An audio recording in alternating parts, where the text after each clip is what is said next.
mu mel ni mbokk mi dafay laaj nee na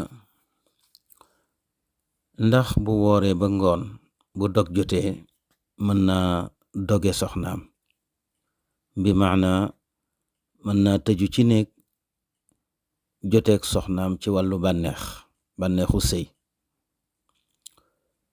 nee na loolu lay laaj ndax dagan na wala daganul. mbokk mi li la ciy tontu rek moo di daganul. li tax nag daganul moo di daf lay tere julli timis ci waxtoom, ndax sëy bi lu mu gàtt-gàtt mën na jël 10 minit ak juróom, mën na jël 20 minit ba 30 minit. soo paree ci sëy bi sangu farata bi itam mën naa jël ay minit.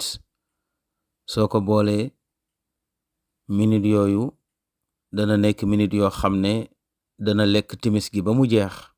boo ñëwee da nga fekk waxtu timis wi weesu. te yonent bi sallallahu alayhi wa sallam dañu ko laaj yan bàkkaar a gën a rëy mu ne ñàkk julli ci waxtu. kon nag balaa nga xëcc plaisir nga jañ bàkkaar bi nga xam ne mu ngi ci sa kanam, te bàkkaar bi mën na laa yàqal lu rëy, mooy ñàkk julli ci waxtu. ndaw si moom dagan na la, sa soxna la, yaa ko moom. nisaaukum xarsun lakum fatu xarsakum annay shi'tum.